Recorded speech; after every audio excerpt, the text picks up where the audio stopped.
दिल्ली में मंगलवार को ओल्ड राजेंद्र नगर में 3 आईएएस अभ्यर्थियों की डूबने से मौत के बाद कोचिंग संस्थानों पर दिल्ली नगर निगम एमसीडी द्वारा की गई कार्यवाही के बीच दृष्टि आईएएस के संस्थापक और एमडी डॉक्टर विकास दिव्य कीर्ति ने कहा है कि राष्ट्रीय राजधानी में 1000 से ज्यादा कोचिंग संस्थान हैं, लेकिन इनमें से किसी के पास भी फायर डिपार्टमेंट से एनओसी नहीं है।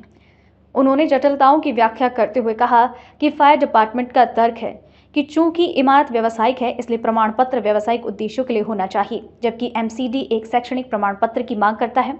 विशेष रूप से दिल्ली नगर निगम ने गैर कानूनी रूप से संचालित संस्थानों के खिलाफ कार्यवाही करते हुए कई कोचिंग संस्थानों के बेसमेंट को सील किया। हम पूरी तरह से सहमत हैं कि बेसमेंट को सील किया जाना चाहिए, लेकिन दिल्ली मेट्रो बेसमेंट में चलती है, भूमिगत है और पालिका बाजार भी बेसमेंट में ही है। दिल्ली के लगभग हर मॉल में बहुत बड़े शॉपिंग कॉम्प्लेक्स बेसमेंट में होते हैं, क्योंकि बेसमेंट को सही ढंग से बनाया गया है। उन्होंने कहा, कोचिंग सेंटर रास्ते में उन्हें क्यों निशाना बनाया जा रहा है? इस सवाल पर श्री दिव्य कीर्ति ने कहा है कि हर कोई एक बलि का बकरा चाहता है, क्योंकि इससे प्रशासन के लिए काम आसान हो जाता है।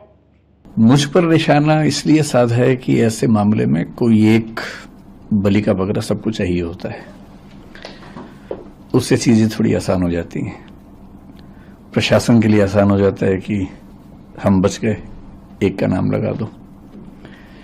समाज को भी एक सीधी सीधी बात समझ में आती है कि अच्छा एक आदमी मिल गया, यही जिम्मेदार था, तो वो तसल्ली मिल जाती है कि चलो हमें दोषी मिल गया। जो बच्चे हैं, बच्चे जिस इमोशनल टर्बुलेंस से गुजर रहे हैं, उनकी नाराजगी की वजह यह है कि मैं उनके साथ क्यों नहीं खड़ा हूं। तो बच्चों की नाराजगी जायज है, लेकिन जो सीलिंग का एक्शन है, मेरे ख्याल से 50 से ऊपर इंस्टीट्यूट्स पे हुआ, उसमें एक नाम हमारा भी है। पर शायद उनको मुझसे ज्यादा उम्मीद थी, इसलिए उनको खराब लगा, हर्ट हुए। थोड़ा सा ये भय भी होता है कि अगर हम जाके बात भी करें तो उस समय वो पूरी बात सुनेंगे या नहीं सुनेंगे।